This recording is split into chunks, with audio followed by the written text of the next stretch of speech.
नमस्कार, मी भीमराव कडाळे पाटील. BKP 24 मराठीमध्ये आपलं सर्वांचं स्वागत. आज नवीन दिवस, नवीन विषय, नवीन दिवसाची नवीन अशी चर्चा. आज चर्चा घेऊन आलो म्हणजे बघा, राज्याचं नेतृत्व बदल होईल अशी पुन्हा चर्चा सुरू झालेली आहे. मग राज्याचं नेतृत्व कशामुळे बदलेल? तर राज्याचं नेतृत्व बदलल्यानंतर मात्र कोण राज्यामध्ये प्रमुख होईल, राज्याचा मुख्यमंत्री कोण होईल? तर ह्या सगळ्या चर्चा आहेत सध्या.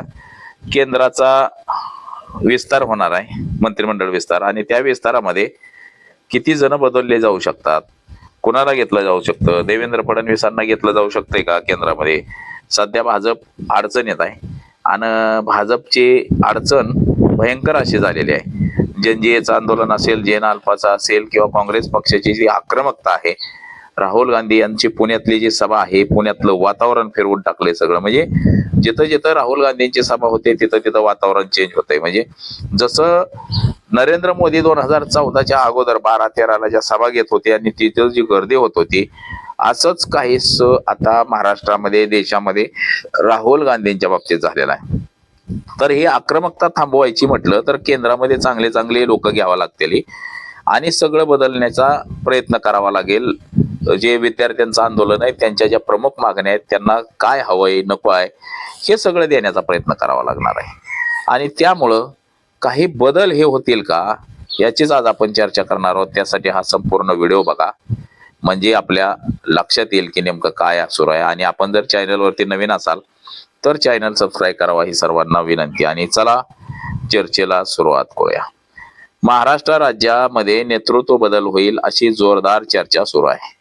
त्यातच नरेंद्र मोदी यांच्या मंत्रिमंडळामध्ये नवीन मंत्र्यांना घेतलं जाईल असं सूचक विधान आहे. जवळपास 1 डझनभर मंत्री घरी पाठवले जातील. म्हणजे 12-13 मंत्र्यांचं असं सांगण्यात येतं की 18 मंत्री जातील, परंतु 12-13 तरी कमीत कमी मंत्री हे बाजूला केले जातील आणि नवीन लोकांना संधी दिली जाईल. त्यामध्ये नितीश कुमार असतील, चंद्राबाबू नायडू असतील, किंवा देवाभाऊ असतील, देवेंद्र फडणवीसांसारखी म्हणजे घेतले जातील लोक, अशी ही स्थिती निर्माण झालेली आहे सध्याची. आणि भाजपवरती ही वेळ का आली तर भारतीय जनता पक्षानं 2014 पासून फक्त आणि फक्त जात आणि धर्मावरती जी लोक लढवत ठेवली, त्यामुळे ही भाजपच्या विरोधामध्ये आज वेळ अशी आलेली आहे नेतृत्व बदलाची.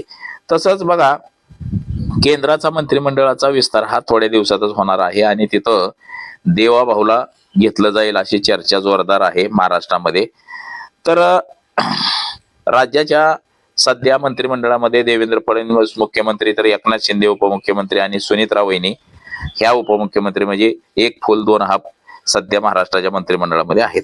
तर ऑगस्टमध्ये फडणवीसांनी मंत्र्यांच्या निर्णयावर मुख्यमंत्र्यांचे नियंत्रण वाढवलेले आहे. म्हणजे मंत्री जे निर्णय घेतात ते निर्णय रद्द करण्याचा अधिकार हा मुख्यमंत्र्याकडे घेतलेला आहे आणि त्यामुळं महायुतीतल्या समीकरणावर चर्चा वाढली आहे. तसंच 21 ऑगस्टला कॅबिनेटची जी बैठक झाली त्या वेळेआधी घेऊन त्यानंतर महायुतीच्या नेत्यांची बैठक झाली. त्यामुळं नेतृत्व बदलाच्या ह्या फक्त अफवा आहेत की काय असं लोकांना आता वाटतंय. मात्र सरकारच्या सूत्रांनी तातडीचं नेतृत्व बदलाची शक्यता अजून तरी नाही असं सांगितलं गेलं होतं. मात्र पुन्हा आता ती जोरदार, म्हणजे जून-जुलैच्या दरम्यान ते चाललेलं होतं. मात्र आता ऑगस्ट महिन्यामध्ये मात्र पुन्हा जोर धरलेला आहे. मंत्रिमंडळामध्ये विस्तार होणार आहे केंद्राच्या आणि त्याच्यामध्ये देवेंद्र फडणवीसांना घेतलं जाईल असं एकंदरीत दिसतंय. तर एक माझा राजकीय अंदाज असा आहे की मुख्यमंत्री बदलण्यापेक्षा मंत्रिमंडळ फेरबदल किंवा महायुतीत खाते सत्तापालट होण्याची शक्यता सुद्धा अधिक आहे. त्याचबरोबर देवेंद्र फडणवीसांना सुद्धा मंत्रिमंडळामध्ये केंद्राच्या घेतलं जाऊ शकतं. संजय राऊतांना वारंवार सांगितलेलं आहे की देवेंद्र भाऊ आता दिल्लीत जाणार आहेत असं बऱ्याच वेळा म्हटलेलं आहे. तर फडणवीस यांना सध्या हटवण्याचे ठोस संकेत सध्या आहेत असंही बोललं जाते. काही लोक म्हणतात नाही हटवलं जाणार नाही, काय म्हणतात हटवलं जाईल. परंतु एक देवेंद्र फडणवीसांना केंद्रात घेतलं जाईल. केंद्रामध्ये लोकांची गरज आहे आणि देवेंद्र फडणवीस हुशार माणूस आहे, पक्ष फोडणारा माणूस आहे, म्हणून केंद्रामध्ये घेतलं जाईल की काय अशी शक्यता आहे. भाजपच्या केंद्रीय नेतृत्वाकडून बघा, सध्या महाराष्ट्र हा देवाभाऊच्या ताब्यात दिलेला आहे.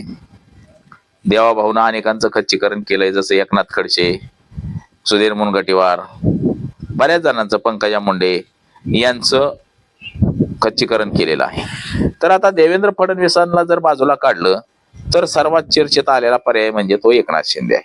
आणि एकनाथ शिंदे गटातल्या काही आमदारांनी असं म्हटलेलं आहे की म्हणजे प्रताप सरनाईक असतील किंवा प्रतापराव जाधव असतील किंवा संजय शिरसाट असतील, उदय सामंत असतील, या मंडळींना असं वाटतंय की एकनाथ शिंदे हे पुन्हा महाराष्ट्राचे मुख्यमंत्री व्हावे आणि भारतीय जनता पक्षानं मुख्यमंत्रीपद सोडावं असं त्यांनी वारंवार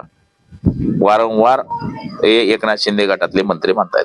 तर चंद्रशेखर बावनकुळे हा सुद्धा भाजपला एक पर्याय आहे. समजा मित्र पक्षाला नाही मुख्यमंत्रीपद दिलं तर चंद्रशेखर बावनकुळे म्हणजे भाजपमधल्या संभाव्य पर्यायी. सध्या चंद्रशेखर बावनकुळे हे भाजपचे महत्वाचे संघटनात्मक नेते आहेत आणि महसूल मंत्री आहेत. महायुतीच्या समन्वयात त्यांची महत्वाची भूमिका सुद्धा वाढलेली आहे आणि मुख्यमंत्री म्हणून त्यांचे नाव सध्या शिंदे इतकंच पुढे गेलेलं आहे. त्याचबरोबर पंकजा मुंडे दीर्घकालीन शक्यता आहे. पंकजा मुंडे यांचे महाराष्ट्रातील राजकीय वजन हे मोठे आहे, परंतु सध्याच्या घडीला मुख्यमंत्री पदासाठी त्यांचं नाव अधिकृतपणे पुढे आलेलं नाही, परंतु त्या चर्चेमध्ये आहेत हे तितकंच खरं आहे. आता फडणवीस कायम सर्वाधिक म्हणजे सध्या सर्वाधिक मजबूत शक्यता महत्वाची गोष्ट आहे म्हणजे 18 ऑगस्टला फडणवीसांनी दिल्लीत जाऊन मोदींची घेतलेली भेट आणि त्यांनी पुन्हा सांगितलं होतं की मी महाराष्ट्रात राहणार, परंतु महाराष्ट्रामध्ये राहणार नाहीत मुख्यमंत्री असं एकंदरीत दिसतंय. आणि बघा सध्याची जी परिस्थिती आहे भाजपला देवेंद्र फडणवीस आणि एकनाथ शिंदे म्हणजे देवेंद्र फडणवीस कायम आणि एकनाथ शिंदे हा भाजपचा दुसरा चेहरा दिसतोय. म्हणजे शिंदेचा आता हा जो निकाल चालू आहे सुप्रीम कोर्टाचा, हा निकाल लागल्यानंतर जर विरोधात गेला तर शिंदेचा सगळा गट भाजपमध्ये विलीन करायचा आणि एकनाथ शिंदे यांना भाजपचं मुख्यमंत्री बनवायचं, अशी ही स्थिती होऊ शकते. पण आता ह्याच्यामध्ये महत्वाचे मुद्दे सुद्धा असे आहेत की शिंदे गट आणि भाजप गट यांच्यामध्ये सध्या तणावाची परिस्थिती आहे की शिंदेना मुख्यमंत्री केलं नव्हतं ही लस यांच्या मनामध्ये निर्माण करून केलेली आहे. तर देवेंद्र फडणवीस यांच्या नेतृत्वामध्ये म्हणजे एकनाथ शिंदेच्या नेतृत्वामध्ये भाजपचे 132 आमदार आले, एकनाथ शिंदेचे 57 आले, राष्ट्रवादी काँग्रेसचे 41 असे आले, असे मिळून 245 आमदार हे भारतीय जनता पक्ष, एकनाथ शिंदे आणि राष्ट्रवादीचे आलेले आहेत. तर बहुमतासाठी 145च लागतात, मात्र त्याच्याही वर आलेत निवडून. 2024च्या निकालानुसार भाजप हा महाराष्ट्रातला सर्वात मोठा पक्ष म्हणजे 132 जागा घेऊन मोठा झाला. तर दुसऱ्या क्रमांकाचा पक्ष एकनाथ शिंदेची शिवसेना 57 आणि तिसरा म्हणजे अजित पवारांचे राष्ट्रवादी. तर त्यामुळे शिंदे हे महाराष्ट्रात मुख्यमंत्री होऊ शकतात, ते पण भारतीय जनता पक्षामध्ये विलीन झाल्यानंतर, अशी शक्यता आहे. आता शिंदे गटाकडे 57 आमदार आहेत, भाजपकडे एकट्याकडे 132 आहेत, बहुमतापेक्षा 13 कमी आमदार आहेत, म्हणून भाजपनं मुख्यमंत्री पदावरती दावा ठोकलेला आहे. आता भाजपने फडणवीसांना बदलण्याचा निर्णय घेतला तर भाजपमधीलच दुसऱ्या नेत्याला मुख्यमंत्री करण्याचा पर्याय आहे का, भाजपकडे आहे का शिंदेंना मुख्यमंत्री करण्यासाठी भाजपला राजकीय दृष्ट्या करार करावा लागेल, हेही तितकंच खरं आहे. आता एकनाथ शिंदेची ताकद कुठं कुठं आहे ते सुद्धा आपण बघू. शिंदेचे केवळ 57 आमदार आणि नेते नाहीत, तर त्यांच्या शिवसेनेकडे सध्या सरकारमधल्या महत्वाच्या सहयोगी पक्ष म्हणून स्थान आहे. आता त्यांच्याकडे 13 खासदार झालेले आहेत, त्यामुळं केंद्रात सुद्धा त्यांचं वजन आहे. तर भाजपचा दुसरा पर्याय मग काय असू शकतो? स्थानिक राजकीय प्रभाव वाढला.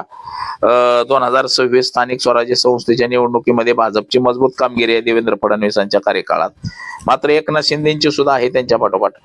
तर आता सध्याची आकडेवारी आणि रँकिंग कोणाचं सर्वाधिक आहे? सध्या देवेंद्र फडणवीस कायम राहण्याची शक्यता आहे, तर भाजपचा दुसरा मुख्यमंत्री म्हणून त्यानंतरचा पर्याय एकनाथ शिंदे मुख्यमंत्री असू शकतात, किंवा ते जरी नाही विलीन झाली शिवसेना तर चंद्रशेखर बावनकुळे हे असू शकतात.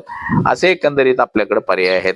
आणखी एक महत्वाची गोष्ट म्हणजे 25 ऑगस्ट 2025 रोजी फडणवीसांनी स्वतः या सगळ्या महायुतीच्या मित्रमंडळाच्या बैठका घेतलेल्या आहेत आणि जरी बैठका घेतलेल्या असल्या तरी राज्याच्या राजकारणामध्ये काही घडू शकतं. आता जर देवेंद्र फडणवीसांना मुख्यमंत्री पदावरून बदलण्याचा निर्णय जर भाजपनं घेतलाच तर विचारात नावं असलेले बघा कोणाकोणाची नावं बाहेर येऊ शकतात. ते सर्वाधिक पर्याय भाजपमधल्या लोकांचं मी सांगतोय. एकनाथ शिंदेना जर करायचं असलं, आता एकनाथ शिंदेना शब्द दिलेला असेल नसेल, परंतु एकनाथ शिंदे नाराज आहेत हे तितकंच खरंय. मग एकनाथ शिंदे जर भाजपवाशी झाले तर एकनाथ शिंदे पर्याय आहे एक नंबरचा. त्यानंतर बघा भाजपमध्ये सध्या चंद्रशेखर बावनकुळे हा पर्याय भारतीय जनता पक्षा कडे आहे. त्यानंतर आशिष शेलार दुसरा, मुंबईचा चेहरा, मुंबईतील संघटना, सरकारमधला अनुभव आणि भाजपच्या नेत्यांशी त्यांचं जवळीक आहे. तिसरा पर्याय आहे पंकजा मुंडे, यांचा जनाधार मोठा आहे, मराठवाड्यातील भाजपचा मोठा चेहरा आहे, 2024च्या मंत्रिमंडळामध्ये त्यांना सामील करून घेतलेला आहे. तर तिसरा पर्याय आहे अनुभवी संघटनात्मक नेता म्हणजे गिरीश महाजन जळगावचे. उत्तर महाराष्ट्रातील प्रभाव, दीर्घ राजकीय अनुभव आणि भाजप संघटनेशी जुळतं मिळतं असलेला एक पर्याय आहे. तर पाचवं नाव आहे चंद्रकांत पाटील, अनुभवी आणि पक्षातला जुना चेहरा आहे, भाजप प्रदेशाध्यक्ष पदाचा अनुभव आहे आणि सरकारमधला दीर्घ अनुभव त्यांच्याकडे आहे. त्यामुळं त्यांचं सुद्धा नाव पुढं येऊ शकतं. म्हणजे फडणवीसांनाच केंद्रात पाठवलं तर अचानक गंभीर प्रश्न होऊ शकतो, म्हणून या लोकांची सुद्धा नावं चर्चेत आहेत. जसं की फडणवीस नंतर बावनकुळे, शेलार, महाजन, पंकजा मुंडे आणि एकनाथ शिंदे असाही पर्याय भारतीय जनता पक्षाकडे सध्या आहे.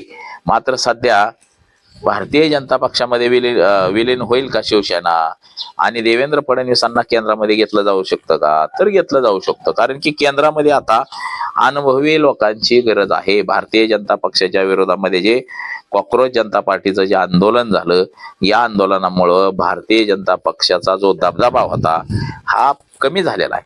लोक कसलीच भाजपला आता घाबरत नाहीत. लोकांना वाटायचं की भाजपच्या विरोधात बोललं तर गुन्हा दाखल करून हे आपल्याला जेलमध्ये टाकतील असं लोकांना वाटायचं. मात्र सध्या ही भीती दुसार झालेली आहे, ही भीतीच आता राहिलेली नाही.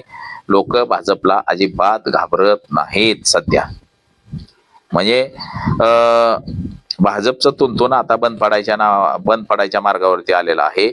आणि म्हणून आता केंद्रामध्ये जर चांगली लोक नेली आणि केंद्रानं जर चांगले निर्णय घेतले तर ते भारतीय जनता पक्षाला उभारी देऊ शकतात, असंही भाजपचं मत आहे. म्हणून देवेंद्र फडणवीस असतील, नितीश कुमार, चंद्रबाबू नायडू यांच्यासारखी अनुभवी लोक केंद्रामध्ये नेण्याचा प्रयत्न हा भारतीय जनता पक्षाचा असू शकतो, असंही एकंदरीत सध्याच वातावरणाची सध्याची जी चर्चा आहे ती चर्चा त्याच अनुषंगानं सध्या सुरू आहे. म्हणजे एकंदरीत हे जर सगळी मंडळी नेली तर काहीतरी फेरबदल होईल असं काही जणांना वाटतंय. मात्र काही जणांना असं वाटतं की देवाभाऊ हे महाराष्ट्र सोडून जाणार नाहीत. देवाभाऊने सुद्धा म्हटलेलं आहे की मी महाराष्ट्र सोडून कुठंही जाणार नाही. मात्र देवाभाऊच्या मनात काही नाही, ते सगळं मोदी आणि शहा ठरवतात कोणाला कुठं घ्यायचं, कोणाला कुठं वाचवायचं. जसं की मनोहर पर्रिकर बघा, आपण पाहिलं असेल की गोव्याचे मुख्यमंत्री होते, त्यांना सुद्धा केंद्रामध्ये नेलं होतं. ते नको म्हणलेत असताना सुद्धा त्यांना संरक्षण मंत्री केलं गेलं.